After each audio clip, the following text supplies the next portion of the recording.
हाँ, कभी कभी तो चल जाता है, वो तो मोहब्बत में तो हो जाएगा।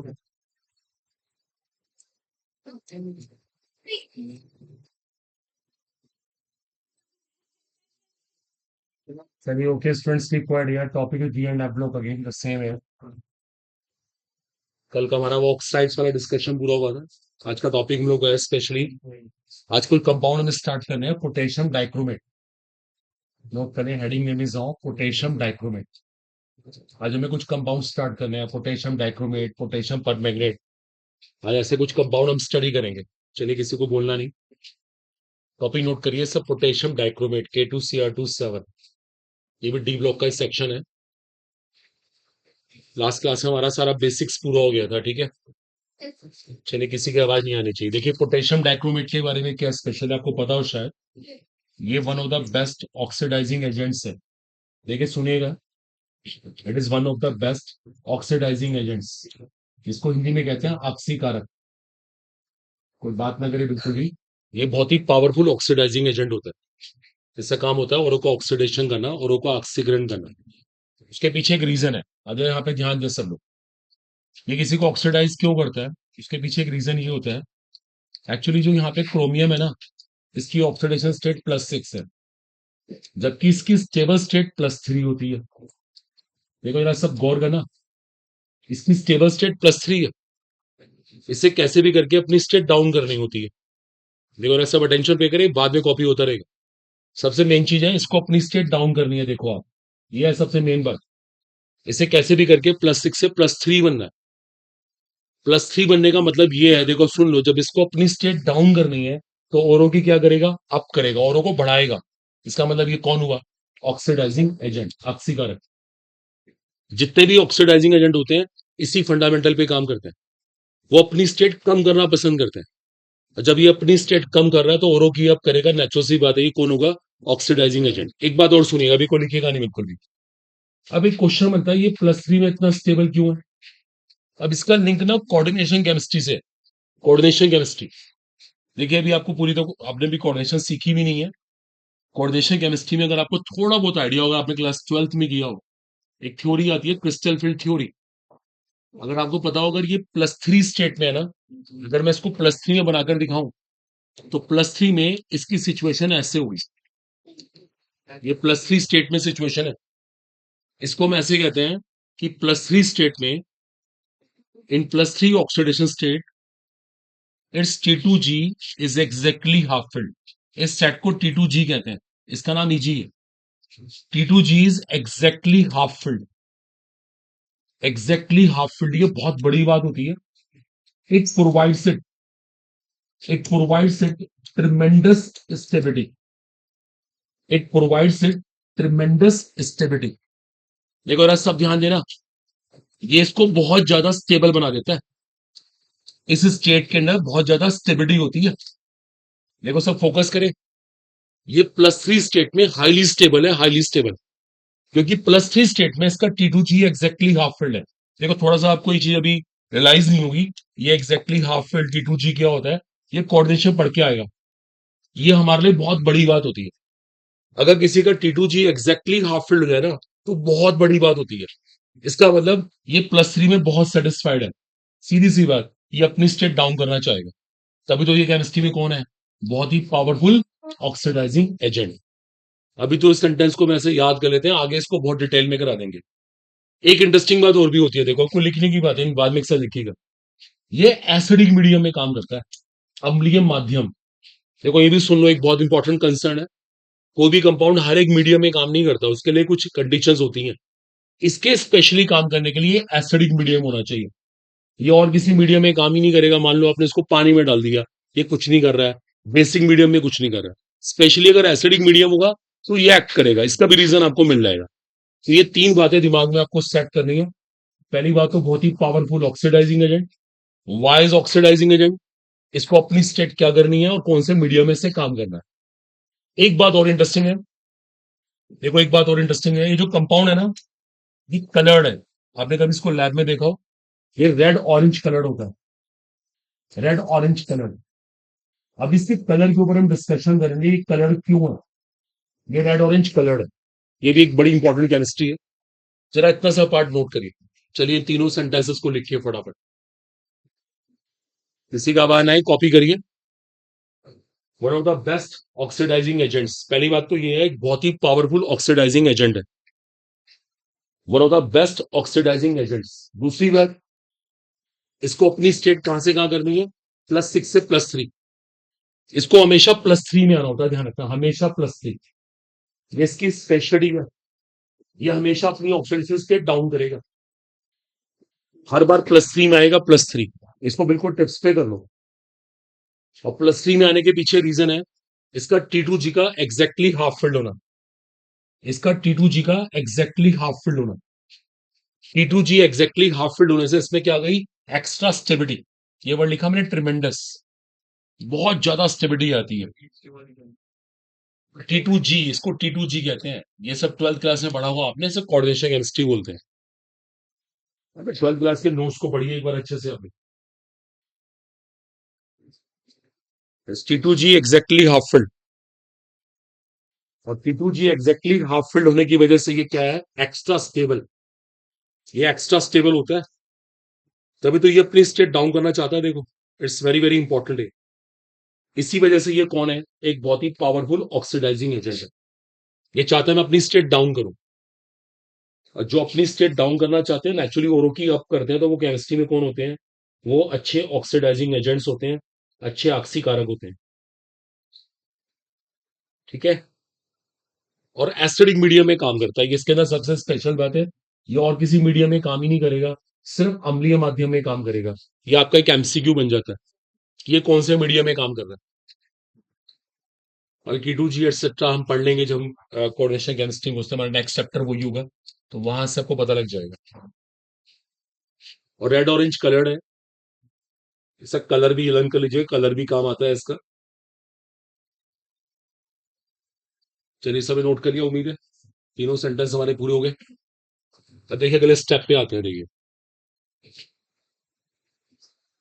पीछे गर्ल्स बात ना करके यहाँ पे ध्यान दें, अगले स्टेप पे आ रहे हैं इसके बाद। ओके, सब नोट कर चुके, डन। अब देखिए ध्यान दीजिए, देखिए देखो पोटेशियम डाइक्रोमेट एक खास बात और है, देखो बहुत सारी कुछ टर्निंग केमिस्ट्री है, बिकॉज कोऑर्डिनेशन केमिस्ट्री से लिंक था, आपने वो चैप्टर भी नहीं किया, तो नेचुरली कुछ प्रॉब्लम्स आने वाली है। देखो अगर मैं इसकी ऑक्सीडेशन स्टेट निकालूं तो +6 है, और अगर इसका +6 में कॉन्फ़िगरेशन निकाले ना, तो इसका 4s भी खाली होता है और 3d भी खाली होता है। देखो +6 में 3d भी खाली है और 4s भी खाली है। इसके पास ना एक भी डी इलेक्ट्रॉन नहीं है, अगर ध्यान से देखें तो इसके पास एक भी डी इलेक्ट्रॉन नहीं है। अभी कुछ दिन पहले आपको मैंने कराया था, अगर D0 D10 हो ना, तो वो क्या होते थे, कलरलेस। अभी कुछ दिन पहले की बातें लिखवाया गया था आपको, और जबकि ये कंपाउंड कलर्ड है। देखो D0 होने के बावजूद ये कलर्ड है, सुन लो पहले क्वेश्चन क्या, ये क्लास में डिस्कस हुआ है कि D0 D10 वाले कलरलेस होते हैं, ये भी कुछ दिन पहले आपको लिखवाया। जब ये बात सच है और ये तो D0 है, तो फिर तो पोटेशियम डाइक्रोमेट कलरलेस होना चाहिए, but that is found to be coloured, that is found to be coloured. ये बहुत इंटरेस्टिंग एस्पेक्ट है, व्हाई इज दिस कलर्ड। पहले मैं एक क्वेश्चन क्रिएट कर रहा हूं, despite of D0 configuration, D0 होने के बावजूद इट इज कलर्ड, ये कलर्ड होता है, स्पेशली रेड ऑरेंज कलर। अब सुनो एक क्वेश्चन बनता है, व्हाई इसमें कलर कहां से आ गया, जबकि वो बात देखी थी कि D0 वाला कलरलेस है। अब सुनिए, देखिए इसके पीछे कलर का एक स्पेशल रीजन है, जरा सब देखो और टेंशन पे करिएगा। देखो अब जरा कलर का रीजन समझते हैं क्यों। सबको पता है क्रोमियम यहाँ पे +6 स्टेट में है, और +6 स्टेट में ना, देखो सुनना, आपको टेक्निकल वर्ड्स आने वाले हैं, इसकी चार्ज डेंसिटी बहुत हाई है, हाई चार्ज डेंसिटी, हिंदी में कहते हैं आवेश घनत्व। भाई साइज बहुत छोटा है, चार्ज इतना ज्यादा है, तो नेचुरली चार्ज डेंसिटी कैसी है, बहुत हाई है। एक बात क्लियर हुई। अब सुनिए, ये अपनी हाई चार्ज डेंसिटी से क्या करेगा, इस ऑक्सीजन से ना इलेक्ट्रॉन्स को अपनी तरफ खींचेगा। बोलो ये बात सही है नहीं है, सोचो, फिजिक्स लगाओ, जब वो तो एज अ मैग्नेट काम कर रहा है, वो बैठे बैठे ऑक्सीजन के इलेक्ट्रॉन अपनी तरफ खींच लेगा। इससे ऑक्सीजन के इलेक्ट्रॉन ना वहां से हिल गए, शेक कर गए, अब इलेक्ट्रॉन इस तरफ जा रहे हैं। जब वो वहां से हिल गए ना, तो उनको एक्साइट करना क्या हो गया, आसान हो गया। विजिबल लाइट से वो इलेक्ट्रॉन आराम से एक्साइट हो सकते हैं। दोबारा देखो, दोबारा, ये ऑक्सीजन है, सबको पता है इसके पास इलेक्ट्रॉन्स है, इसके पास 2 नेगेटिव चार्ज है। ये इलेक्ट्रॉन इतना टाइटली बाउंड है, इतने मजबूती से जुड़े हुए हैं कि इनको विजिबल लाइट एक्साइट नहीं कर सकती। मैं इसको विजिबल लाइट दे दूं, दृश्य प्रकाश दूं, और इलेक्ट्रॉन उत्तेजित हो जाए, it's not allowed, it's not possible. The reason, because the size is very small, electrons are tightly bound. अब इसने क्या किया, क्रोमियम ने इन इलेक्ट्रॉन्स को अपनी साइड खींचा, उनको हिला दिया, इन सिंपल लैंग्वेज उनको हिला दिया, उनको शेक कर दिया। जब इलेक्ट्रॉन्स को वहां से हिला दिया तो उनको एक्साइट करना क्या हो गया, दैट्स अ वर्ड, एक्साइट करना इजी हो गया। अब विजिबल लाइट इसको एक्साइट कर देगी, that's why it is coloured.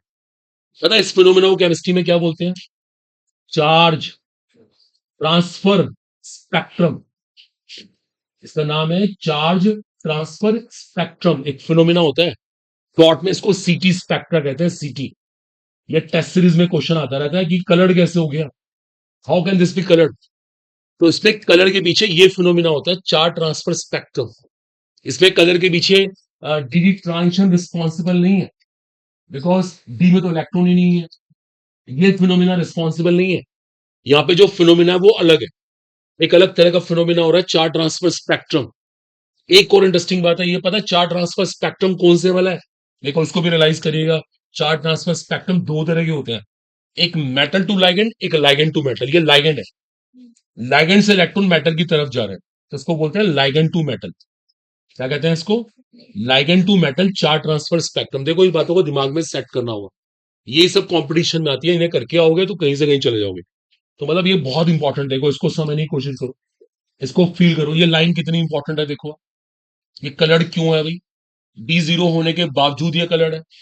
तो कलर्ड होने में एक स्पेशल फिनोमिना, एक स्पेशल घटना काम कर रही है, उसका नाम है चार्ज ट्रांसफर स्पेक्ट्रम। और ये चार्ज ट्रांसफर स्पेक्ट्रा कौन से वाला, लाइगेंड टू मेटल। इसको अच्छे से कॉपी करिए, बहुत बहुत इंपॉर्टेंट है, मोस्ट इंपॉर्टेंट पार्ट रही है। ये सब टेस्ट सीरीज में, सब कंपटीशन बुक्स में एमसीक्यू है, why is this coloured, who made it coloured, is it transition responsible, no chance at all. यहाँ पे एक स्पेशल फिनोमिना प्ले कर रहा है, एक स्पेशल घटना प्ले कर रही है, उसका नाम है ligand to metal charge transfer spectrum. Short में उसको सीटी स्पेक्ट्रम कहते हैं, CT spectrum, ligand to metal. Despite despite of D zero configuration it is coloured, D zero होने के बावजूद ये कलर्ड है। तो इसको रंगीन किसने बनाया, इसमें कलर कहां से आया, वो आपको समझाने की कोशिश कर रहे हैं। इसमें कलर लाने में एक दूसरा फिनोमिना प्ले कर रहा है, इसमें डी ट्रांजिशन रिस्पॉन्सिबल ही नहीं, despite of, despite, okay, despite of D0 configuration, it is colored. And who made it colored? A special phenomena, charge transfer spectrum. In short, we say CT spectrum. ठीक है बच्चों, करी करी copy कीजिए आराम से, अच्छे से, एक चीज एक बार रीडिंग भी कर लीजिए।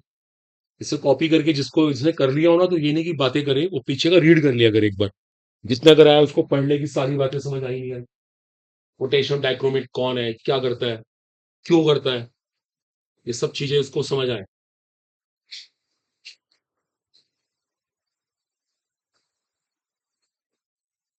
चार्ज ट्रांसफर स्पेक्ट्रम, शॉर्ट में बोलते हैं इसको सीटी स्पेक्ट्रम।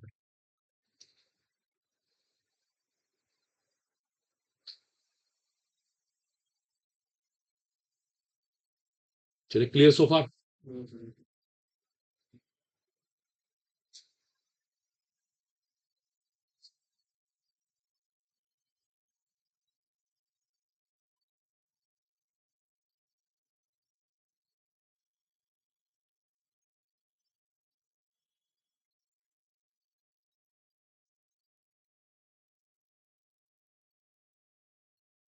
अब कर रहा हूं मैं, ठीक है, डन है इस बार, फाइनली क्लियर ना। तो सीटी स्पेक्ट्रम हो गया, डी जीरो कॉन्फ़िगरेशन हो गया, it is want to be coloured, each and everything must be final here. Okay, अब कर रहा हूं मैं इसको, ठीक है।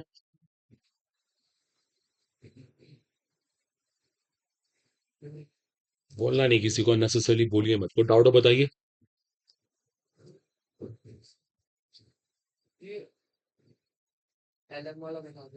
Ligand to metal charge transfer spectrum, क्योंकि इलेक्ट्रॉन लाइगेंड से मेटल की तरफ गए, इसे लिखा हुआ है एलएम, N2M, ये एरो भी समझो आप कि इलेक्ट्रॉन लाइगेंड से मेटल की तरफ गए, लेकिन मेटल के पास बहुत हाई चार्ज डेंसिटी, तो उसने इलेक्ट्रॉन खींच लिया अपनी साइड। चलिए यहाँ तक होपफुली क्लियर है। ठीक है, अगले स्टेप पे आते हैं। देखो इसके बाद अब हमारा अगला स्टेप होता है इसके बाद, that's very important again here. अब हम शुरू करने जा रहे हैं इसकी प्रिपरेशंस। एक बार रीडिंग करो, आप पढ़ो, जितना कराया ना अभी मैंने आपको, इसको 2 मिनट्स के लिए पढ़ के दी। तो किसी पॉइंट पे डाउट हो बताओ। नहीं, अब किसी की आवाज नहीं आई। ऐसे ही नहीं पढ़ना, चुपचाप मन में पढ़िए, किसी बात पे डाउट हो मेरे से बताइए।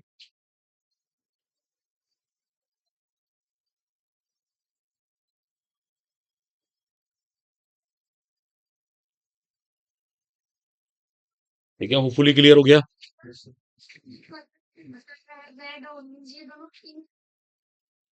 रेड ऑरेंज का कॉम्बिनेशन है वहां पर, ना तो वो टिपिकल रेड है ना वो टिपिकल ऑरेंज है। रेड ऑरेंज के अंदर एक क्रिस्टल होते हैं उसके, ना तो उसको पूरी तरीके से रेड बोल सकते हैं ना पूरी तरीके से ऑरेंज कह सकते हैं। ऐसे रेड ऑरेंज क्या देते हैं, एक कॉम्बिनेशन वहां प्रेजेंट, दोनों शेड वहां पे दिखाई देंगी। और बताइए, और किसी को ऐसी बात समझ आए बोलिए। चलिए, क्लियर सोफर। अब अगला हेडिंग है हमारा प्रिपरेशन। पोटेशियम डाइक्रोमेट को बनाते कैसे हैं। देखो, अब इसकी प्रिपरेशन कैसे, इसको बनाने की विधि क्या होगी, इस पर डिस्कशन करेंगे। और इसको बनाने के लिए एक मेथड लगाते हैं, अब लिखिएगा नहीं, बाद में कॉपी करिएगा। फ्रॉम क्रोमाइट ओर, इसके लिए एक और लेना पड़ता है, और को हिंदी में कहते हैं अयस्क। एक अयस्क लेना पड़ेगा हमें, इसका नाम है क्रोमाइट। लिखना नहीं बिल्कुल भी, एक और होगा, उस और का नाम होता है क्रोमाइट। देखो, क्रोमाइट का फॉर्मूला ये होता है Fe Cr2O4। इसे क्रोमाइट और कहते हैं, क्रोमाइट और, ये अयस्क का नाम है। इसको आप ऐसे भी लिख सकते हैं, ये आपको लर्न करना पड़ेगा। देखो, आपको ये वाला फॉर्मूला ना मेमोराइज करना पड़ेगा। ये इसको ऐसे भी लिख सकते हैं, बात एक ही है। ये क्रोमाइट और है, हमारा एक अयस्क है, अयस्क। तो हमारा एम क्या रहेगा कि हम इससे पोटेशियम डाइक्रोमेट बनाए। हमारा एम रहेगा कि हम इससे पोटेशियम डाइक्रोमेट बनाए। अब वो बनाने का मेथड मैं आपको सिखाने जा रहा हूँ। देखो, ध्यान देना, इसके लिए पहला स्टेप क्या रहेगा। आप क्या करेंगे, अपना और लिया आपने, साथ में मिलाएंगे एक एल्कली। एल्कली, इसको हिंदी में अक्षार कहते हैं। और यहाँ पे एयर लेंगे, और इस पूरे कॉम्बिनेशन को ना फ्यूज कर देंगे, फ्यूज। आपने इस पूरे कॉम्बिनेशन को फ्यूज का नाम इस पिघल दिया। आपने और लिया, और में एक एल्कली मिलाया, उसमें एयर पास की, और इसको फ्यूज कर दिया। इस पूरे मिक्सचर को पिघाल दिया आपने। देखो, ऐसा करने से क्या होता है, अगला सब देखो, ध्यान देना, बड़ी इंपॉर्टेंट केमिस्ट्री है यहाँ पर। ये हमारा और है, और ये हमारा अयस्क है। आपने मिलाया इसमें कैलकली, जैसे मान लीजिए इसमें आपने NaOH को मिला दिया। एयर की प्रेजेंस, एयर की मेन चीज क्या है, ऑक्सीजन। और आप इस पूरे कॉम्बिनेशन को हीटिंग कर दो, खूब गर्म करो। फ्यूज करना है ना, तो इसे खूब गर्म करना हो। देखो, ऐसा करने से क्या क्या होगा, आप जरा सा अटेंशन पे करा दे। ये ऑक्सीजन क्या करेगी, इसको ऑक्सीडाइज करेगी। देखो, इसको ऑक्सीडाइज कर देगी। क्या बना देगी, फेरस का फेरिक। इसका फेरिक बना देगी। देखो आप ध्यान से, ऑक्सीजन इसको छोड़ेगी नहीं, ये फेरस ऑक्साइड है, इसका फेरिक बना देगी। अभी नोट नहीं कीजिएगा, इसका तो फेरिक ऑक्साइड बना दिया। ठीक है, इसका तो फेरिक ऑक्साइड बनाया। ऑक्सीजन इसको भी ऑक्सीडाइज करेगी। देखो, अगर आपको थोड़ा सा बताओ, ये अपनी +3 स्टेट में है, ऑक्सीजन इसको ऑक्सीडाइज करती रहेगी। +3 से +4, +5, +6। अभी कल का लेक्चर था, जब ये अपनी हाईएस्ट स्टेट में चला जाएगा, इसमें करेक्टर कैसा जाएगा, एम्फोटरिक और एसिडिक। ये कौन बैठा है, बेस। ये दोनों आपस में रिएक्ट कर लेंगे, और इनकी रिएक्शन से बन जाएगा सोडियम क्रोमेट। यहाँ पे क्या बनेगा, सोडियम क्रोमेट, और साथ में वाटर बनेगा एज अ बाय प्रोडक्ट। देखिए, दोबारा देखिए, यहाँ पे कुछ इंपॉर्टेंट केमिस्ट्री है, सब सुनिए दोबारा से। आपने और लिया, और तो आपको नेचर से मिल गया, अयस्क तो आपके पास है, एल्कली लैब में है। एयर की प्रेजेंस में आपने इसको फ्यूज कर दिया।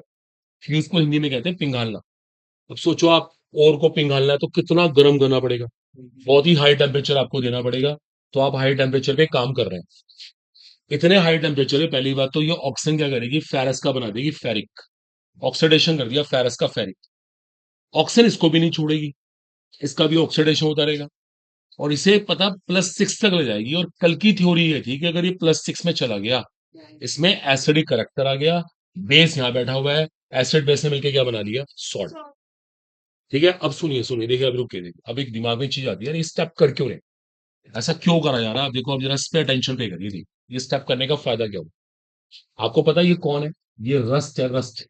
इसको हिंदी में जंग कहते हैं ना। ये तो पानी में घुलता ही नहीं। रस्ट पानी में कहाँ घुलता है, ये तो नीचे बैठ जाएगा। देखो, ये प्रेसिपिटेट बन के नीचे बैठ गया। ये अब अक्षेप है। अब मैं यहाँ पे फिल्टर कर लूंगा, छान लूंगा। छानते यही फायदा होगा मेरे को, ये मिल जाएगा। देखो वो वाली प्रॉब्लम ही खत्म हो गई। भाई हम सोचो, हम तो बना रहे हैं पोटेशियम डाइक्रोमेट, हमें तो नहीं चाहिए ये आयरन, हमें तो गायब करना है इसे। इसको हटाने के लिए ये स्टेप करा गया। कम ऑन द पॉइंट, इसको हटाने के लिए इसका फेरिक ऑक्साइड बन जाएगा, ये नीचे बैठ जाएगा, हम छान के इसको अलग कर लेंगे। तो हमारी एक प्रॉब्लम खत्म हो गई, ये वाली प्रॉब्लम ही खत्म हो गई। तभी तुमने ये स्टेप किया। आ रहा है सबको स्टेप, ये स्टेप क्यों किया। और एक इंपॉर्टेंट चीज और है, कोई चाहे तो इसकी जगह सोडियम कार्बोनेट भी ले सकता है। अगर उसने सोडियम कार्बोनेट लिया, फर्क तो कुछ नहीं पड़ेगा, रिएक्शन वही होगी। सिर्फ यहाँ पे एक गैस एक्स्ट्रा बन जाएगी, कौन सी? Carbon dioxide. बस इतना सा फर्क पड़ेगा। सब चीजें वही, क्योंकि उसकी नेचर ही बेसिक है। वो भी अल्कली की तरह काम कर लेगा। ये इसी का ऑल्टरनेट है, इसी का ऑल्टरनेट है इंडस्ट्री के अंदर। ये यूज कर लो, अगर ये ना हो तो ये यूज कर लो। इसमें सिर्फ एक गैस फालतू बनती है, वो उड़ के जा रही है, कोई दिक्कत नहीं है, वो यहाँ से वैसे ही चली जाएगी। उसके होने ना होने से कोई नुकसान तो होने नहीं वाला। वो आपका मन है। तो सबसे मेन चीज इस बात पे आओ कि आपने स्टेप क्यों किया था। इसको पीपीटी बना के नीचे बिठा दें, इसको अवक्षेपित कर दें, इसको छान के अलग कर लें। अब ये छान के अलग हो गया, हमारे पास ये आ गया। अब आगे की सारी केमिस्ट्री इसी से करनी है हमें। जल्दी से ये पहला स्टेप हाईलाइट करो फटाफट, क्विक। ये पहला स्टेप हाईलाइट कीजिए, बोलिए मत, कोई भी स्टूडेंट हो। देखिए जैसे जैसे टाइम मिलता रहे, पीछे का रिवीजन करते रहा करिए। किसी को लगे ना कि मेरे को क्लियर हो गया, वो पीछे का फिर रिवाइज कर ले, पहले ढंग से कॉपी करें इसको।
क्या कह रहे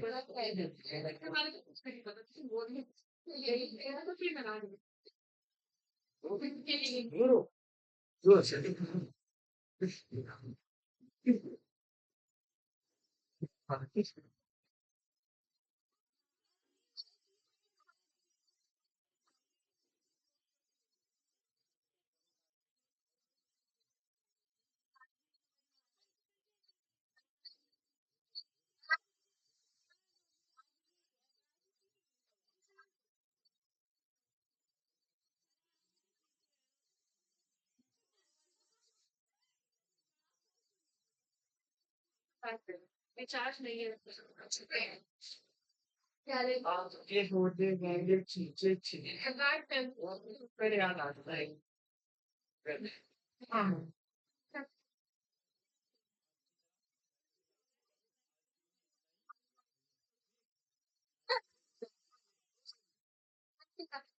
फाइनल में बात नहीं करी स्टोरी। अगर स्टेप क्लियर हो गया, होप्स हो गया, रस बन जाएगा, इसलिए ऐसा किया। देखो सेकंड स्टेप पे क्या होता है, ध्यान देना इस पे। देखिए सेकंड स्टेप के लिए हम क्या करते हैं, देखो अब एक बहुत ही इंपॉर्टेंट स्टेप आने वाला है, ये भी कंपटीशन फेवरेट होते हैं। देखिए सेकंड स्टेप में क्या करना होगा हमें, जैसे हमने सोडियम क्रोमेट बनाया, अब बात ना करेंगे उसमें। देखिए सोडियम क्रोमेट बन गया, हम क्या करेंगे, सोडियम क्रोमेट में ना कोई एसिड मिला देंगे। देखिए सुनिए, इसमें कोई एसिड मिला देंगे। देखो अब सुनो, एक बहुत इंपॉर्टेंट चीज आ रही है, देखो आज की बेस्ट चीज है ये। अगर आप किसी भी क्रोमेट में, बात ना करें, अगर आप किसी भी क्रोमेट में एसिड मिलाएंगे ना, तो जो क्रोमेट होते हैं ना, दे बिकम्स डाइक्रोमेट। देखो सुनो, ये आज का हमारा सबसे इंपॉर्टेंट फंडामेंटल है। ये क्रोमेट की प्रॉपर्टी होती है, अगर आप किसी भी क्रोमेट में एसिड मिलाओ, इट टर्न्स डाइक्रोमेट। अभी कोई लिखिएगा नहीं बिल्कुल भी, ये डिस्कशन का मैटर होगा वाई, कि क्रोमेट डाइक्रोमेट क्यों बन जाते हैं, कैसे टाइमराइज हो जाते हैं। देखो अभी कोई लिखने की जरूरत नहीं है, देखो देखो मैं समझा दूं आपको। इसके लिए देखिए थोड़ा सा मुझे मैकेनिज्म की हेल्प लेनी पड़ेगी। अब आपने ऑर्गेनिक केमिस्ट्री गली रखी है, ऑर्गेनिक का रोल इसमें होता है। देखो कोशिश करते हैं, पहले मैं एक काम करता हूँ, मैं ना क्रोमेट को ना ऐसे, देखो क्रोमेट इसको बोलते हैं, मैं क्रोमेट को ना डजन मैटर ऐसे लिख देता हूँ। हम इसे कहते हैं क्रोमिक एसिड। मैंने कुछ नहीं करा, यहाँ पे 2H+ एन लगा दी। ठीक है, अभी लिखना नहीं होगा। अब क्या किया मैंने, यहाँ पे एक एसिड की प्रेजेंस ली। देखो आपको ऑर्गेनिक नहीं आती, ऑर्गेनिक के प्रिंसिपल सकते हैं। जैसे ही मैंने एसिड लिया, तो एसिड ना इस ऑक्सीजन पे अटैक करेगा, और एसिड क्या कर देगा, इसका प्रोटोनेशन कर देगा। ये सब ऑर्गेनिक पढ़ के आएगा, लगते सिंपल केमिकल बॉन्डिंग के प्रिंसिपल्स है। देखो ऑक्सीजन ने इसको पेयर डोनेट कर दिया। ऐसा करने से क्या होगा, ये स्टेप करने से क्या होगा, इस स्टेप के होने से ना इस ऑक्सीजन के ऊपर पॉजिटिव चार्ज आ गया। इस स्टेप को प्रोटोनेशन कहते हैं। ठीक है, अब ऑक्सीजन के ऊपर जैसे ही पॉजिटिव चार्ज आता है ना, एक प्रॉब्लम आ जाती है। देखो जरा ध्यान देना सब लोग, जैसे ही ऑक्सीजन पॉजिटिव बनता है, देखो क्या सब अटेंशन पे करिएगा। देखो ये चार्ज ना अनफेवरेबल होता है, ऑक्सीजन को पॉजिटिव चार्ज से हिट है, ये एज ए लिविंग ग्रुप यहां से जाता है, और जैसे ही लिविंग ग्रुप बन के जाता है, तो ये वाला ऑक्सीजन इसको पेयर डोनेट करता है। देखो अब ये सब चीजें ऑर्गेनिक पढ़ के आती है। अब आपके पास ऑर्गेनिक के प्रिंसिपल्स नहीं है, तो ऑर्गेनिक अभी आपने पढ़ी नहीं। ऐसा करने से अगर आप ध्यान से देखें, इसके दो मोलिक्यूल जुड़ चुके हैं, ये डाइमराइज हो चुका है, डाइमराइज। जिस स्ट्रक्चर को आप ऐसे देख रहे हैं ना, अब यही वाला स्ट्रक्चर ऐसे बन जाएगा। देखो अभी तो ये स्टेप लर्न कर लीजिएगा, अगर आप ऑर्गेनिक पढ़ेंगे तो आपको उसमें फिर वो आसान लगेगा, फिर तो बहुत ईजी लगेगा, समझना बहुत आसान होगा। तो अभी तो हम इसको ज्यादा कॉपी करने की जरूरत नहीं होगी, अभी मैं सीधा लिखवा देता हूँ। अगर किसी भी सोडियम, आपने किसी क्रोमेट में, अगर आपने किसी भी क्रोमेट में कोई एसिड मिलाया, आपने किसी भी क्रोमेट में अगर एसिड मिला दिया ना, सपोज आपने यहाँ पे डाइल्यूट H2SO4 मिला दिया, तो इट टर्न्स डाइक्रोमेट। देखो ये डाइक्रोमेट बन गया, इट बिकम्स Na2Cr2O7। देखो ये डाइक्रोमेट बन गया with the formation of Na2SO4 and water. ये बाय प्रोडक्ट्स हैं। देखो मैंने डायरेक्ट लिख दिया, सीधा क्रोमेट से क्या बन गया, डाइक्रोमेट। अभी देखो एक बात और इंटरेस्टिंग है इसी प्लेस पे ही, देखो एक बात बड़ी इंपॉर्टेंट और होती है। चलिए आप जरा इसको कॉपी करिएगा, इसको प्लीज जरा कॉपी करिए। भाई मैं इसको और स्पेशल बनाता हूँ और इम्पोर्टेंट करते हैं, जो भी हो सकता होगा। देखो सब अटेंशन पे करें, बहुत इंपॉर्टेंट सेक्शन चल रहा है आज का। ये स्कोरिंग है, यहाँ से क्वेश्चन पक्का मिलते हैं।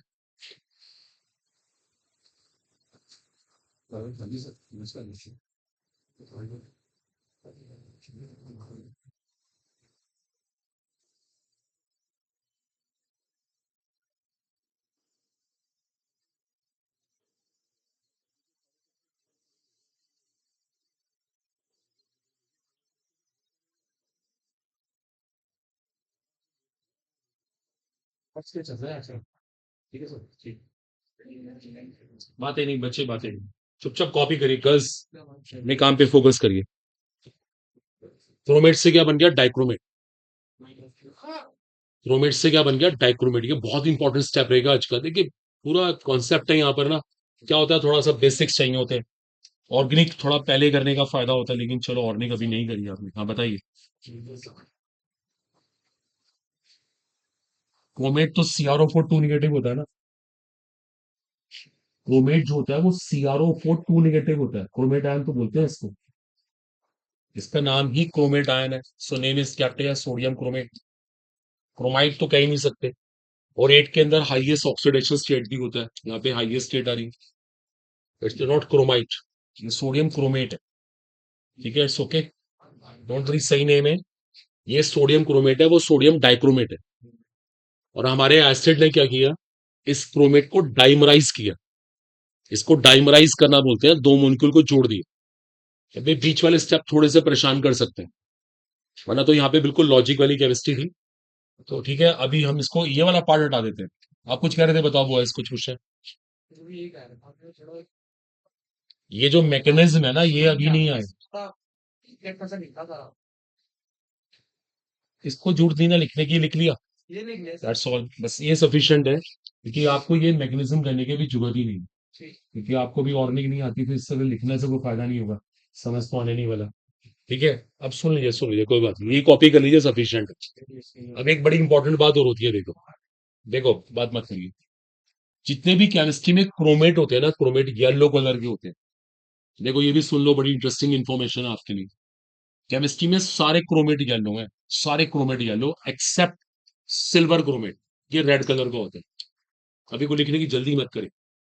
केमिस्ट्री में सारे क्रोमेट येलो। मान लो आप मार्केट से येलो पेंट लेने के लिए गए, आपके घर में कोई येलो कलर हो रहा है, आप कभी देखना उस पेंट के बॉक्स के पीछे देखना लिखा हुआ क्रोमेट, पक्का क्रोमेट। येलो कलर सारा सारा क्रोमेट ही होता है, ये फैक्ट है बिल्कुल। आप कभी भी देख लो, पेंट इंडस्ट्री है, चाहे हम लोग कपड़ों की बात करें, जो येलो कलर होगा वो क्रोमेट की वजह से होगा। अभी किसी को लिखना नहीं। ये बहुत इंपॉर्टेंट इंफॉर्मेशन है, इसको भी आपको लर्न कर लेना चाहिए। सिल्वर क्रोमेट रेड कलर का, ये एमसीक्यूज हैं आपके। और डाइक्रोमेट किस कलर का? मैंने अभी शुरू में आपसे कहा था रेड ऑरेंज कलर का। अभी बच्चे ने मुझसे पूछा भी था रेड कहें या ऑरेंज कहें, तो मैंने कहा था दोनों मिक्स रहते हैं वहां पर ना। अभी कोई कॉपी नहीं करेगा, सुनते रहना प्लीज।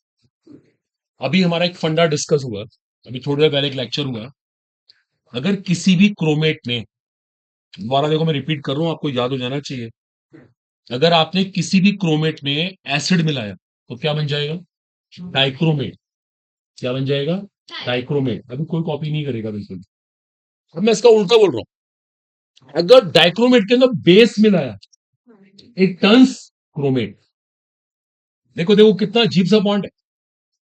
अगर आपने क्रोमेट में एसिड मिलाया, डाइक्रोमेट, डाइक्रोमेट में बेस मिलाया, इट टर्न्स क्रोमेट। देखो मैंने साइन दिखा दिया, ये रिवर्सिबल प्रोसेस है, ये रिवर्सिबल। अभी थोड़ी सी अगर ऑर्गेनिक आई होती ना तो बहुत ही आसान था मेरे लिए समझाना, लेकिन कोई बात नहीं, अभी अगर आपको ऑर्गेनिक नहीं आ रही, थोड़ा सा ऐसे याद कर लेते हैं। क्रोमेट में एसिड मिलाया, डाइक्रोमेट, डाइक्रोमेट में बेस मिलाया, क्रोमेट। अभी कुछ नहीं लिख रहा, ये इंटर कन्वर्जन आपस में पॉसिबल है।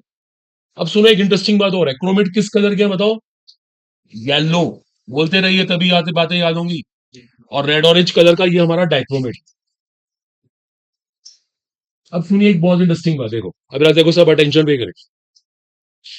हम यहाँ पे क्या कर रहे हैं इस सिचुएशन में ना, देखो जरा सब अटेंशन पे करना। पीएच को 7 से कम कर देते हैं, पीएच को हमने 7 से कम कर दिया। ठीक है, आपके दिमाग में आ चुका वो क्या होगा? सोच के बताओ, यहाँ पे कौन सा कलर डोमिनेट करेगा? कौन सा कलर डोमिनेट करेगा? सोच लीजिए। पीएच 7 से कम है, पीएच 7 से कम है। चलो पता लगाते हैं, पता लगाते हैं।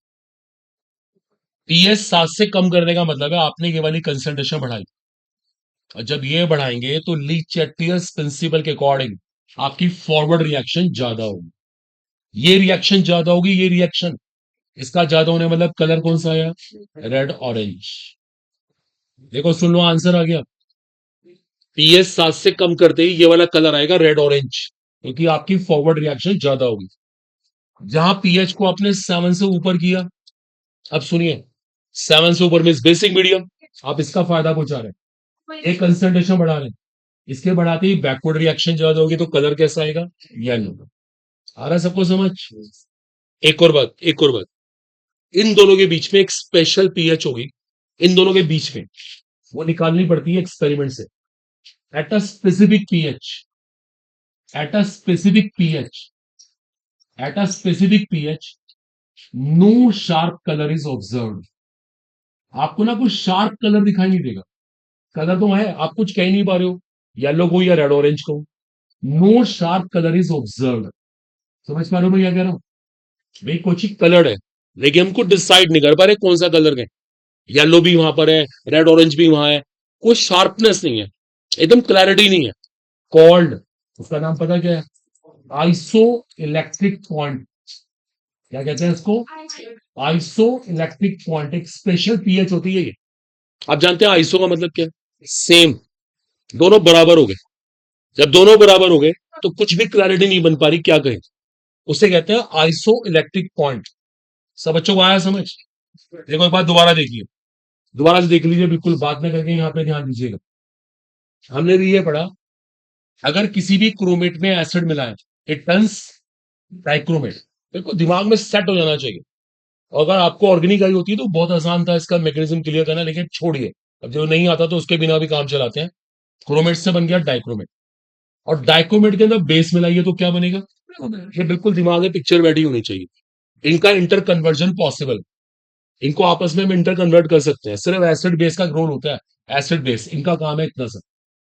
अगर आपने पीएच 7 से कम की, इसका फायदा पहुंचाया, तो ये कलर डोमिनेट करेगा, मिस रेड ऑरेंज। पीएच 7 से ऊपर की, तो इसका फायदा पहुंचाया, ये कलर डोमिनेट करेगा, मिस येलो। ये क्लैरिटी होनी चाहिए। और सबसे इंटरेस्टिंग बात है, इन दोनों के बीच में एक स्पेशल पीएच होगी, एक स्पेसिफिक पीएच होगी, जिस पीएच पे कोई शार्प कलर नहीं आएगा, कोई क्लियर कलर नहीं आ रहा, ये नहीं पता लग पा रहा कौन सा कलर कहें, उसे हम क्या कहेंगे, आइसो इलेक्ट्रिक पॉइंट। अब आप नोट कीजिए,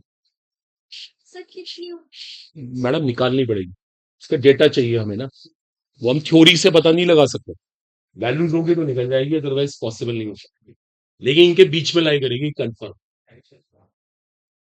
इसके लिए पीके 1 पीके 2 चाहिए होते हैं, वो आपको भी पता ही नहीं है, तो उसको छोड़ देते हैं, वो हर कंपाउंड की अलग अलग होती है।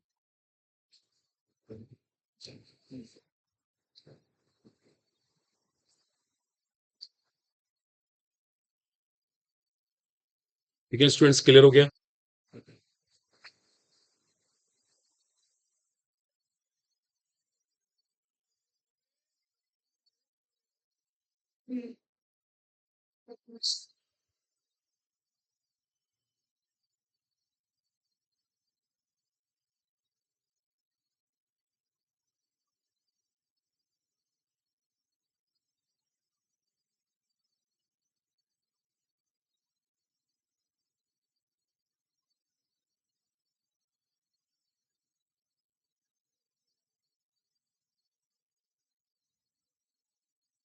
तो किस पीएच पे कौन सा कलर डोमिनेट करेगा, क्लियर होना चाहिए। ये कंपटीशन फेवरेट है, बिल्कुल बहुत प्रॉब्लम्स आती हैं यहाँ से।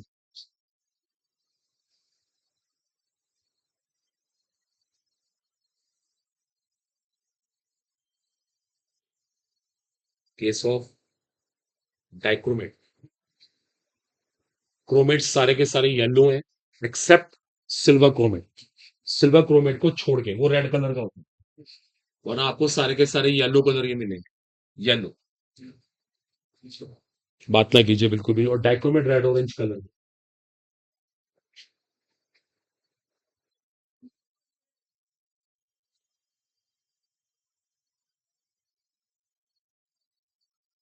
बोलना नहीं है ना, औरों को डिस्टर्ब करना। तो ये पूछना है कुछ, तो बोलिए नहीं बिल्कुल।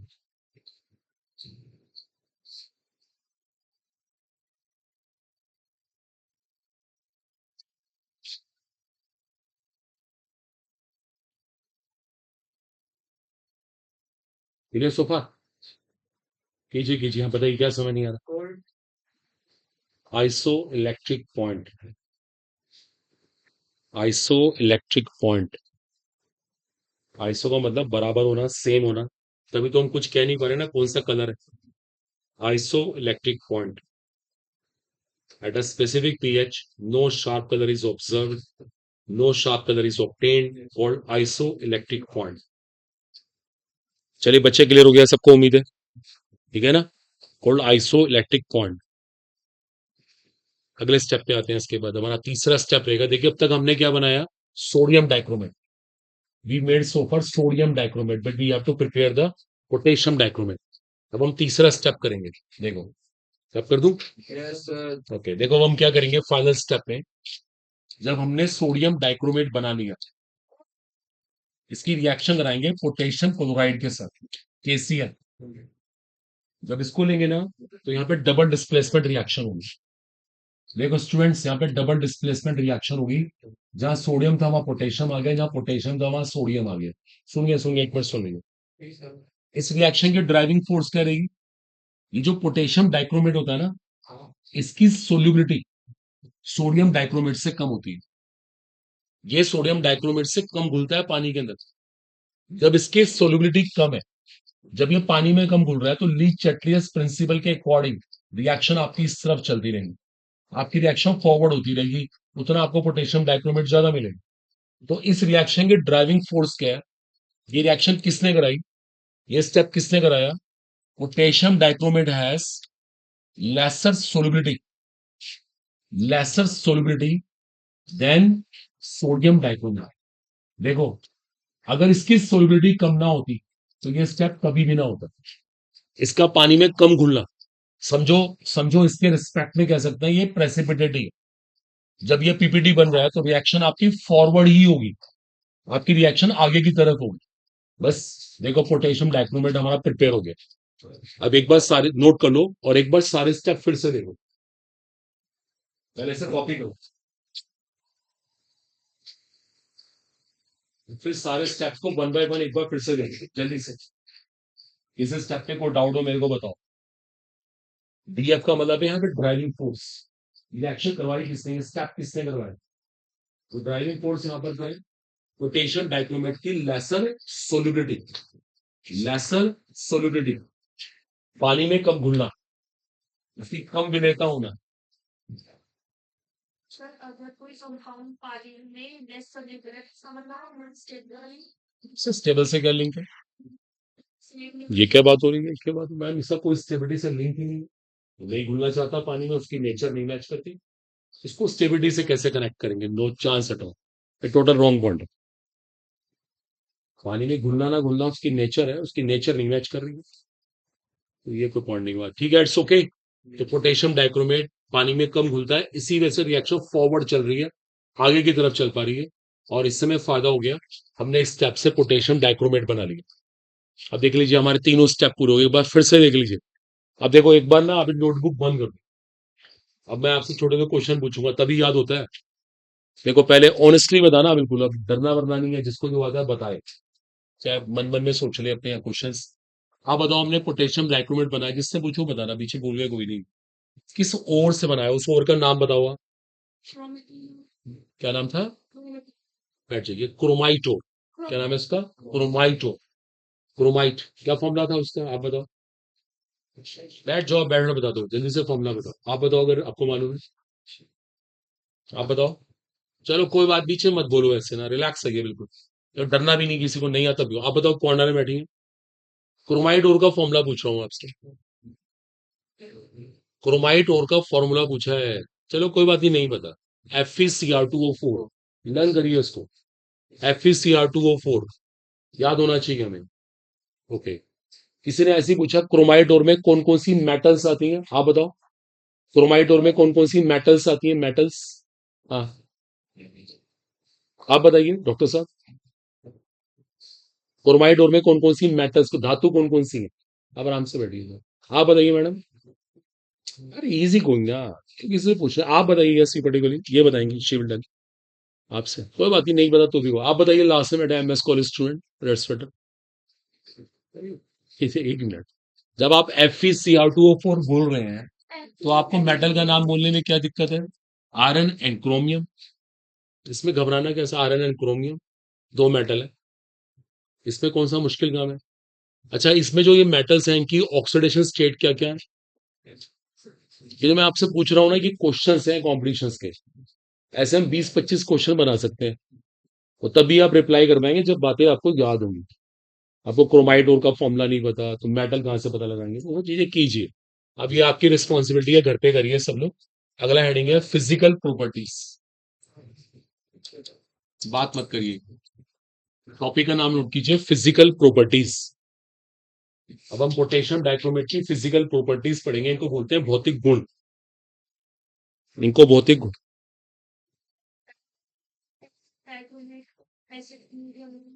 भाई बताते हैं, अब इस बात पे आ रहे हैं। Topic is physical properties. देखो फिजिकल प्रॉपर्टीज की बात ऐसी है तो ये कंपाउंड आयनिक ही, देखो ये आयनिक यहाँ से टूटता है ना, पता आयनिक होने से क्या पता लगता है, कोई नोट मत कीजिएगा, ये क्रिस्टलाइन सॉलिड है। क्या है? इसको हिंदी में कहते हैं क्रिस्टलीय ठोस। लिखिएगा नहीं, क्रिस्टलाइन सॉलिड है। सबसे इंपॉर्टेंट है रेड ऑरेंज कलर्ड है। कैसा है?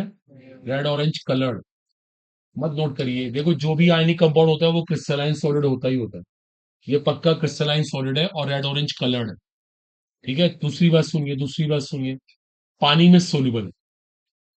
क्यों सोल्यूबल है? क्योंकि आयनिक कंपाउंड पानी में घुलते हैं। ठीक है ना, ये मैंने कहा था ना अभी, वो इसको एज अ प्रेसिपिटेट मान लो, वो सोडियम डाइक्रोमेट के रिस्पेक्ट में था, वैसे नहीं है प्रेसिपिटेट है। इसकी सोलबिलिटी सोडियम डाइक्रोमेट से कम थी, इसलिए रिएक्शन ड्राइविंग फोर्स हमारी आगे जा रही थी। खैर एनी हाउ, ये सोल्युबल इन वाटर। ये दो बड़े कॉमन से फंडामेंटल है, नोट कर लीजिए, लिख लीजिए। ये red orange coloured crystalline solid है और पानी में सोल्युबल है, दो बड़े कॉमन से पॉइंट है। ये दो इसकी फिजिकल प्रॉपर्टीज भौतिक गुण है।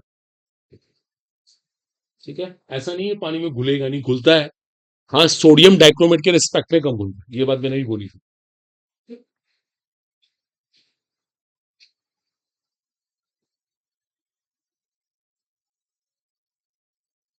चलिए बच्चे, क्लियर हो गया यहाँ तक? ठीक है, पानी में कम घुलता है सोडियम डाइक्रोमेट के रिस्पेक्ट में। सर, हाँ, आपने सुना था सारे क्रोमेट येलो होता है except silver chromate. I think clear हो गया ये। इट्स ओके, दोनों बातें नॉर्मल सी हैं। देखो एक बच्चे ने भी क्वेश्चन पूछा था, वो भी डिस्कस कर लेते हैं। इनका कहना ये था कि ये एसिडिक मीडियम में ही क्यों काम करता है। देखो इसको ना आपके सामने एक जस्टिफिकेशन देते हैं, अगर सब ध्यान देना प्लीज। ये मैंने आते ही कहा था ये एसिडिक मीडियम में काम करता है, अम्लीय माध्यम में काम करता है। अब ये एसिडिक मीडियम में ही क्यों काम करता है, इसको जस्टिफाई करते हैं। अब देखो जरा, सब देखो प्लीज जरा, पहले दोनों बातें लिखो फटाफट, तब बताते हैं। चलो आए अगले पॉइंट पे। देखिए अब मुझे ये सिखाना है ये एसिडिक मीडियम में ही क्यों काम करता है, चलिए पता लगाएं। देखो जरा सब अटेंशन पे करना। आप ना, जब मैंने इसको पोटेशियम डाइक्रोमेट को बनाया था ना, इसका पहला स्टेप देखिए, इसका प्रिपरेशन का सब पहला स्टेप देखो नोट्स में अपने। अभी प्रिपरेशन कराई मैंने क्रोमाइट से, पहला स्टेप देखिए। हाँ, हम पहले स्टेप में क्या कर रहे थे, ओर को एल्कली के साथ यूज कर रहे थे in the presence of air. देखा ना अभी आपने, आपने देखा इसका क्या बन गया था, इसका क्या बन चुका था, सोडियम क्रोमेट। आपने देखा? देखो बच्चों सुनिए, आपकी बात का आंसर आ रहा है। बेसिक मीडियम में ये अपनी स्टेट डाउन नहीं कर रहा, इसने अपनी स्टेट कितनी कर रखी है, +6 की, +6 मेंटेन कर रखी है। बेसिक मीडियम में इसने अपनी स्टेट मेंटेन कर रखी है। अगर ये बेसिक मीडियम में काम कर रहा होता तो ये अपनी स्टेट डाउन करता। अब समझ रही हैं? आपने मुझसे क्वेश्चन पूछा ये एसिडिक मीडियम में काम करता है, बेसिक में क्यों नहीं करता है, ऐसे मान लेते हैं। मैं आ रहा हूं सर, तो मैंने क्या किया, मैंने जब इसको बेसिक मीडियम प्रोवाइड किया तो इसने अपनी स्टेट हाईएस्ट मेंटेन करके रखी, इसने स्टेट डाउन ही नहीं करी। ये इस बात का इंडिकेशन है ये बेसिक मीडियम में काम कर ही नहीं सकता, इसे काम करना होगा तो एसिडिक मीडियम में ही करेगा। ये क्लियर है? देखो दिख रहा है साफ साफ, सोच के देखो, अगर ये बेसिक मीडियम में काम कर रहा होता, जब हमने इसको बेस दिया तो ये अपनी हाईएस्ट स्टेट क्यों करता है, ये बोलता है मैं तो स्टेट डाउन ही रखूंगा, मुझे तो बेसिक मीडियम मिला हुआ है।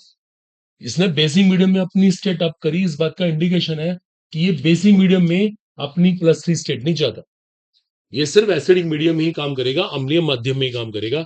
It is proved, it is clear. तो इसकी फिजिकल प्रॉपर्टीज हमने डिस्कस कर ली।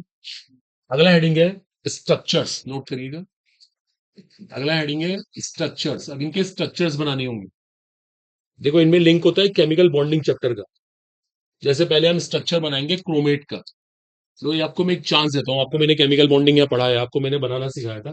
तो एक कोशिश आप करके देखो, जल्दी सब इसका स्ट्रक्चर बनाओ कि क्रोमेट का स्ट्रक्चर कैसे बनता है।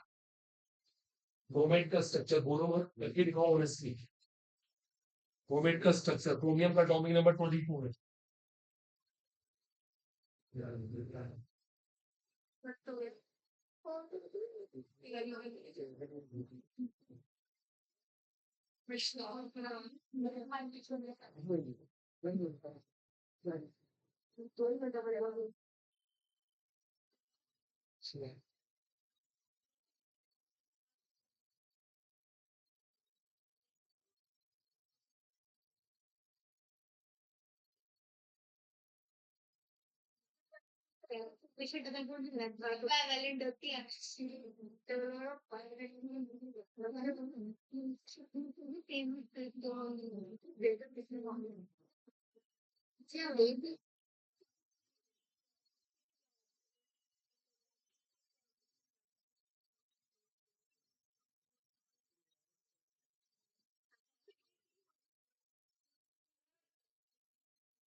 इसमें ऑप्शन सिंगल बॉन्ड बना रहे हैं, ये लॉजी में आपने तो ये तो चार्जेस में लिखा है, जो जैसे लिखा है।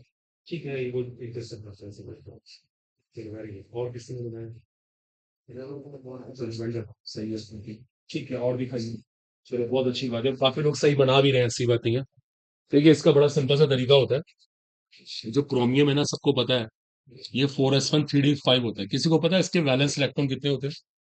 6 होते हैं। Well done, very very good. देखो यहाँ पे एनर्जी गैप कम होता है ना, दोनों को ऐड कर देना चाहिए। देखो इसके आउटर मोस्ट शेल में 6 इलेक्ट्रॉन होते हैं। आपको केमिकल बॉन्डिंग का एक प्रिंसिपल याद आ रहा है कि 4 ऑक्सीजन 2 नेगेटिव चार्ज। इसका मतलब 2 ऑक्सीजन ने क्या बनाया होगा? Single bond. उन्हीं के ऊपर नेगेटिव चार्ज होगा। याद है वर्ड्स? आपको मैंने ये कराया था। देखो सीखा हुआ काम आता है, थोड़ा सा बस अटेंटिव होने की जरूरत है। बाकी 2 ऑक्सीजन क्या बनाएंगे? 100% डबल बॉन्ड बनाएंगे। देखो ये इसका स्ट्रक्चर है। टेढ़ा मेढ़ा जैसा मर्जी बना दो, कोई फर्क नहीं पड़ता। अब जैसे बॉयज ने बनाया, बॉयज ने नेगेटिव चार्जेस नहीं लिखे हो, तो कैसे मान लेंगे? गलत है ना वो। नेगेटिव चार्जेस तो दिखाने पड़ेंगे ना। CrO4 2 negative charge. देखो अब ये सही बन गया बिल्कुल। ठीक है, कोई दिक्कत नहीं, अभी बना लीजिएगा, आप बना लीजिएगा। ये बताइए इसका हाइब्रिडाइजेशन sp3 क्यों है? अब रुक जाइए ना सब बच्चे, यहाँ पर देखिए sp3 हाइब्रिडाइजेशन क्यों है? 4 सिग्मा बॉन्ड पेयर है। लेकिन आप यहाँ पे से गलती हो रही है, आपसे गलती हो रही है। सब बच्चे यही कहते हैं इसका हाइब्रिडाइजेशन sp3 है, लेकिन नहीं, इसका हाइब्रिडाइजेशन है D3s।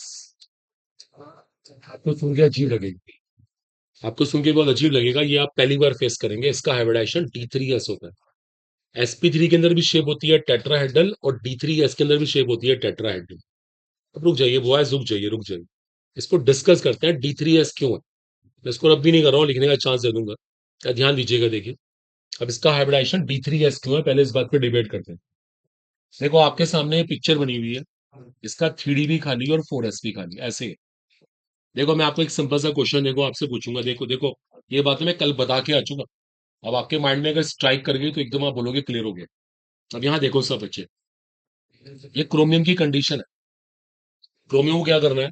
अपने ऑर्बिटल्स को मिक्स करना है, और ऑर्बिटल्स को मिक्स करने को ही हाइब्रिडाइजेशन कहते हैं, सबको पता है। देखो मैं आपसे सिंपल सा क्वेश्चन पूछूंगा, क्रोमियम क्या करे? पहला ऑप्शन, पहला ऑप्शन, या तो अपने एक एस का, यहाँ देखो मैडम साइन इन बाद में कर देना प्लीज, यहाँ देखो, एक एस और 3p को मिक्स कर दे। एक तरीका तो ये है, एक एस और 3p को मिक्स कर दे और sp3 हाइब्रिडाइजेशन कर ले। या फिर क्रोमियम चाहे तो 3d और एक एस को मिक्स कर दे। अब आप बताओ व्हाट इज बेटर, अच्छा क्या रहेगा? एक मिनट, आप बताइए क्या अच्छा रहेगा? और एक मिनट क्यों? क्योंकि हाइब्रिडाइजेशन की कंडीशन ये होती है कि ऑर्बिटल्स की जो एनर्जी गैप होनी चाहिए वो आसपास होनी तो चाहिए, यहाँ पे क्या हुआ? ज्यादा वो डिफरेंस हो। देखो शी इज राइट, गुड। यहाँ पे एनर्जी गैप बहुत कम है। आप लोग सही कह रहे हैं, यहाँ पे एनर्जी गैप कम है, तो इसलिए अच्छा रहेगा कि वो 3D और एक S को मिले। आंसर भी आ गया, आंसर भी आ गया। इसका हाइब्रिडाइजेशन sp3 क्यों नहीं है, d3s क्यों है? क्योंकि D और S में, 3D और 4s में एनर्जी गैप बहुत कम है। एनर्जी गैप बहुत कम है, यह बात कल कितनी डिस्कस हो रही थी। शी इज राइट, इसलिए इसका हाइब्रिडाइजेशन d3s है। एक बात और, ये जो 3D ऑर्बिटल है ये कौन कौन से हैं? D5 होते हैं, सुन लीजिए, D5 होते हैं। dxy, dyz, dzx, dx square minus Y square and dz square. तो ये 3D कौन कौन से हैं?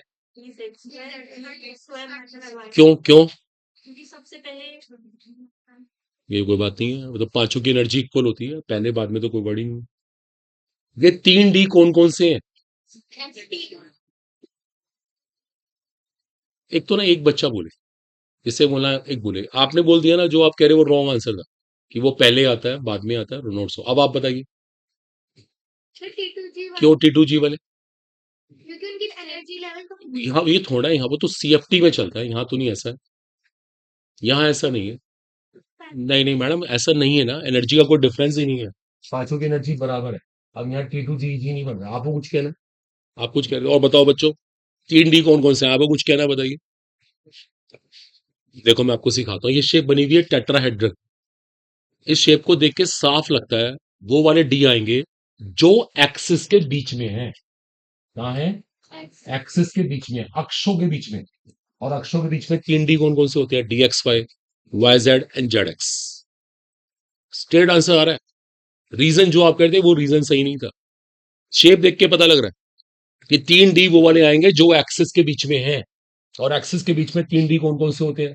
DXY होता है, YZ होता है और ZX होता है। सब वो क्लियर हो गया?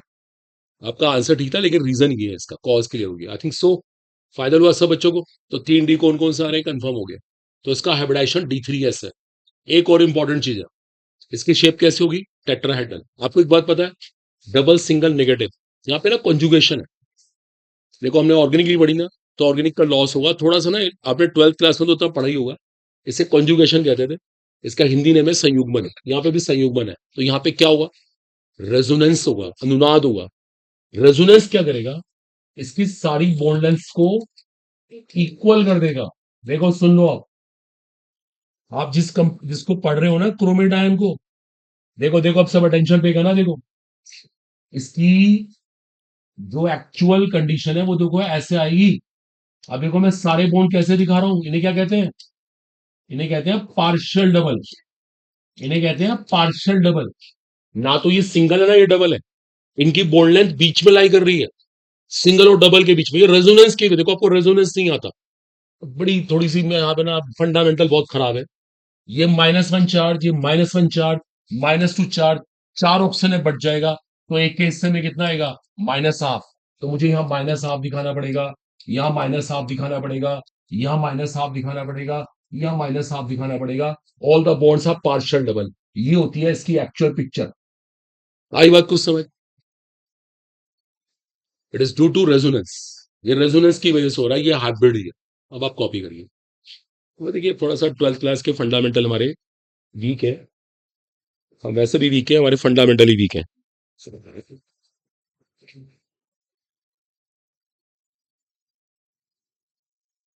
कि जल्दी से कॉपी करिए, बात मत करिए, कुछ कहना बताइए। रेजोनेंस सजा के रिवाइज करिए, उसको पढ़िए अच्छे से, कॉन्जुगेशन क्या होती है, और ऑर्निक में देखेंगे चांस के लेवल बराबर। बनते आपका कभी कभी खान कभी रही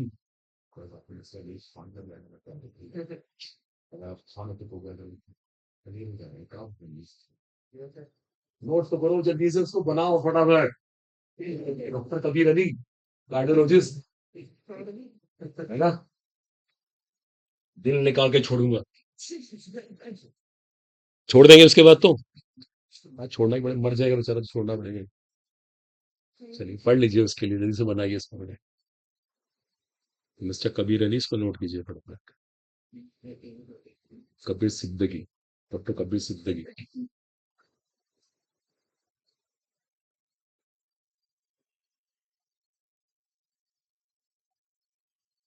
जल्दी नोट कीजिए फटाफट, क्विक है।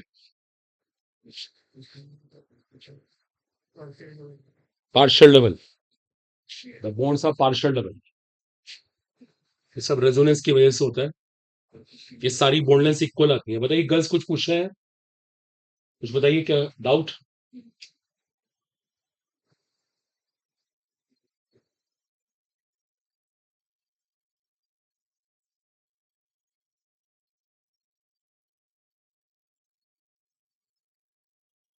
D3SS का हाइब्रिडाइजेशन टोटल सरप्राइज।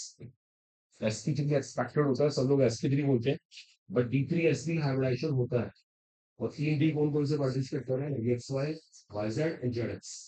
ठीक है, क्या ना करिए, पढ़ेंगे तो सिलेक्ट होंगे। तो कॉम्पिटिशन क्रैक करना कोई मजाक नहीं है।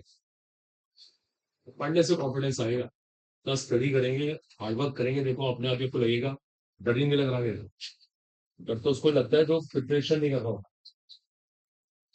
और ये फैक्ट है, अगर इतने सारे लोग अपियर हो रहे हैं ना, तो सीरियस बहुत कम लोग होते हैं। कहते हैं ना 25 लाख लोगों ने नीट एग्जाम दिया, तो सीरियस में 2 लाख लोग ही हैं। बाकी लोग तो सुन के ही फॉर्म भर देते हैं। तो आप भी सीरियस होइए, तभी लाइन में आ सकते हैं, तभी जीत सकते हैं। रेजोनेंस प्ले कर रहा है, रेजोनेंस हिंदी में कहते हैं अनुनाद। तो D3S हाइब्रिडाइजेशन कंफर्म हो गया। ठीक है, सारी बॉन्डलेंस कैसी आ रही हैं, इक्वल आ रही है, there is no doubt here. ठीक है, और 3D कौन से पार्टिसिपेट कर रहे हैं, कंफर्म हो गया। ठीक है, अब देखो आगे चलते हैं। इसके बाद अगला स्ट्रक्चर बनाते हैं डाइक्रोमेट। अब हम बात करेंगे डाइक्रोमेट के स्ट्रक्चर की। डाइक्रोमेट, चलिए इसको बनाइए क्विक, जल्दी से बनाकर दिखाइए मुझे डाइक्रोमेट का स्ट्रक्चर कैसे होता है, क्विक बनाइए सब स्टूडेंट्स फटाफट। अपने केमिकल बॉन्डिंग के प्रिंसिपल्स लगाइए। इस बार 7 ऑप्शन है और 2 नेगेटिव चार्ज है। बॉयज ध्यान रखिएगा, नेगेटिव चार्ज का पहली वाला लगाया था नेगेटिव चार्ज, मैडम वही कर दीजिए ना, नो फियर, आपको नहीं कर दो जो भी करना है, जो करना है जल्दी कीजिए। द स्ट्रक्चर ऑफ डाइक्रोमेट, यार करिए में आप उसमें भी नेगेटिव चार्ज है। यार जेनिटल कॉलेज से पढ़ा हुआ हूँ, ध्यान रखता है, इसलिए आपको ध्यान रखिए यहाँ पे नेगेटिव चार्ज है। ठीक है, अब बनाओ स्ट्रक्चर ऑफ डाइक्रोमेट, जल्दी दिखाइए किसने बनाया। हाँ ठीक है, very good, well done well done well done, बहुत बढ़िया। 2 लोगों ने सही किया, और दिखाइए जल्दी से, क्विक, वो साइड और जल्दी से स्ट्रक्चर, और किसी गर्ल ने बनाया दिखाइए। The structure of dichromate, the Cr2 7 2 negative, इस पर 7 ऑक्सीजन है, 2 ब्रोमियम है, 2 नेगेटिव चार्जेस है। देखो वैसे तो इसका स्ट्रक्चर ऐसे बन जाना चाहिए, बहुत सिंपल है। देखो इस तरह से इसका स्ट्रक्चर बना सकते हैं आप लोग। ठीक है, ये बात कोई भी सोच सकता है, बहुत सारे बच्चों ने बना भी दिया, मैं केमिकल बॉन्डिंग में करा के आया हूं। अब देखिए इसका हाइब्रिडाइजेशन D3S है, इसका हाइब्रिडाइजेशन Da3S है। शेप कैसी आएगी, टेट्राहेड्रल। अब सुनते रहिए, देखिए बहुत सारी केमिस्ट्री। अब वो इस बात में कॉपी करना। एक बात बहुत इंपॉर्टेंट है, डबल सिंगल नेगेटिव, क्या कहते हैं इसे, कॉन्जुगेशन।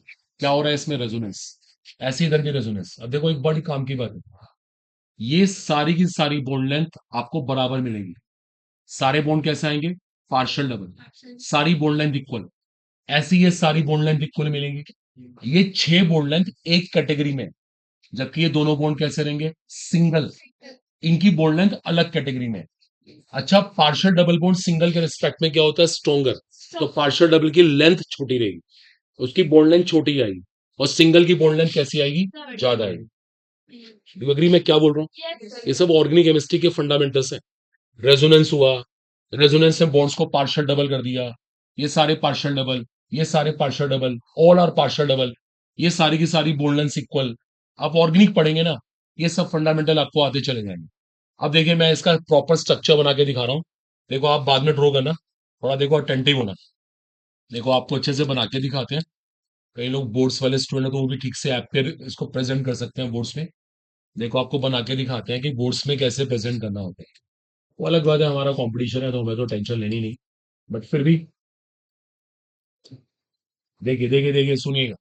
देखो ये सारे बॉन्ड आपको पार्शियल डबल मिलेंगे, ऑल आर पार्शियल डबल। देखो ये 3 बॉन्ड लेंथ और ये 3, टोटल ये 6 बॉन्ड एक ही कैटेगरी में आएंगे। ये सारे 6 बॉन्ड क्या होंगे, एक ही कैटेगरी में आएंगे। -1 -2 चार्ज, ये सारा चार्ज बढ़ जाएगा, -1/3 -1/3 -1/3, ऐसी ये ना मैथ्स होता है ना, ऐसे एवरेज लगा रहे होते हैं, ये एवरेज वाला फंडा है। हमने -4 को 3 में बांट दिया, ऐसे ही -4 को 3 में बांट दिया।